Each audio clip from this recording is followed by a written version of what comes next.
here in Los Angeles. See Lillard's numbers against LeBron James teams. And Dame time came early in this game. Slicing and finishing.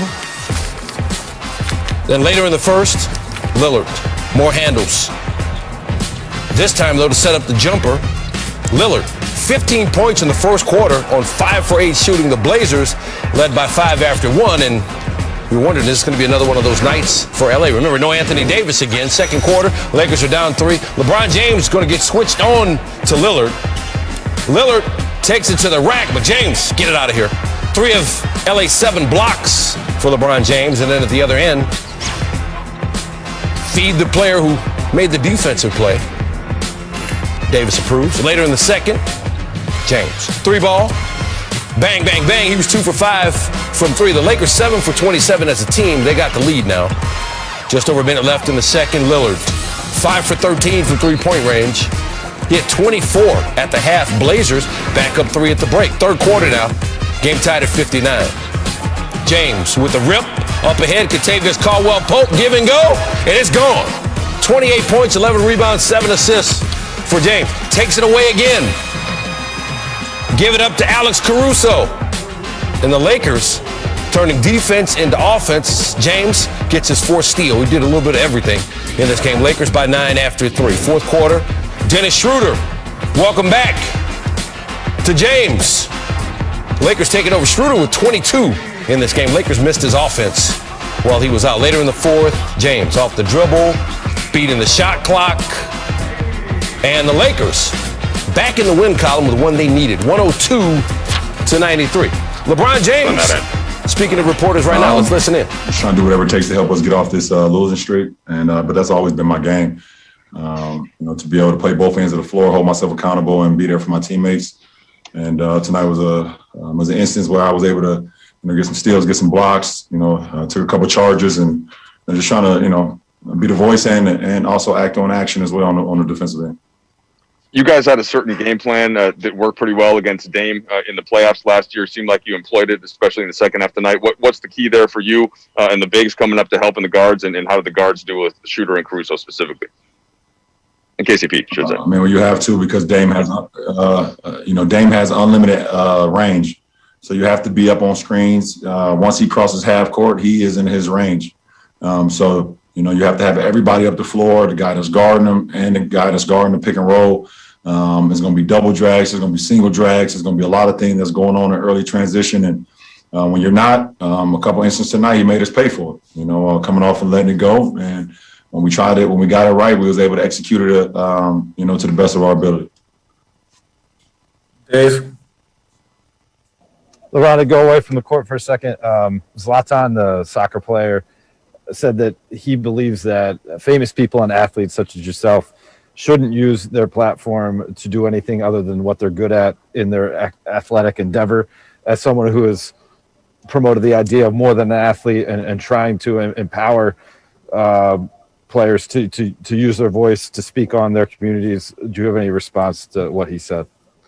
Nah, absolutely not. Because at the end of the day, I would never shut up about things that's wrong.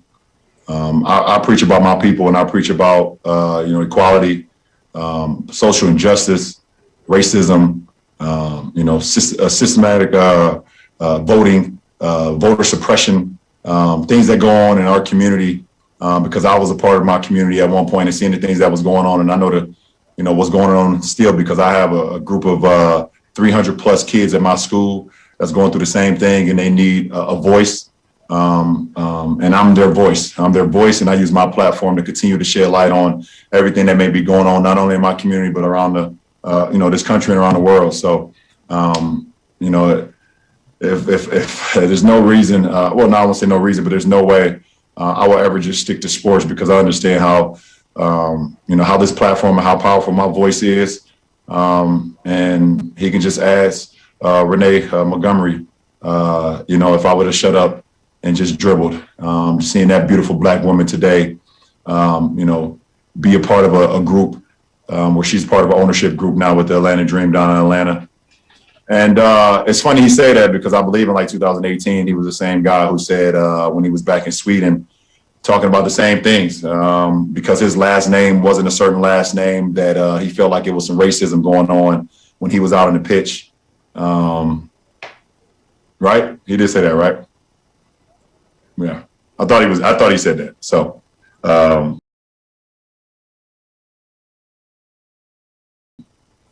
I speak from a very educated mind. I'm kind of the wrong guy to actually go at because I do my homework. Dan? Well, I can't ask you about anything else now. So, along those lines, like when you look around this league and you see a new generation of players, not growing into their voices, but like coming to the league with them, having them, I'm curious, how does that make you feel? And if are there any players in particular whose leadership at a young age really speaks to you? Well, one, it makes me feel proud to be a part of a generation where our voices are heard and guys are speaking from an educated, mindset. But more importantly, they speak from. I think when you speak from your heart, it rings bells even louder. And we got, a lot of guys that are speaking from the heart that didn't believe they had a voice at one point in time, or now they're coming into it and they see that they can have a voice and that their voice really matters. So that makes me proud. And you see, guys like, Jalen Brown, who's very, obviously he's educated beyond his years. And I love what he stands for in our league. And you see Pat Mahomes, also a younger guy, and Alvin Kamara, and, in the NFL, and those guys speaking about things. They're young, but they speak about things that, they feel like is unjust as well in their communities and whatever that's going on in the whole grand scheme of things. So, as athletes, obviously we've been heard this for a long time to you should be privileged. You should be, you should be thankful, to be able to dribble a ball or run a football or be able to do a 100-yard dash or be able to, swing a baseball bat and things of that nature. You shouldn't be able to speak about anything else. No matter if it's right or wrong, you should just do that. But that's not the case. It's not the case anymore. As long as I'm around, it won't be the case for a long time. Time for more, Calgoon. Hey, Ron. Just on the game tonight, I was wondering if you'd speak to the impact of Dennis, but also just how much more fun do you guys have when you guys are playing connected that way and a little bit closer to being whole as a team? Well, obviously Dennis gives us an automatic spark. His energy alone gives us a spark. His competitive nature gives us a spark.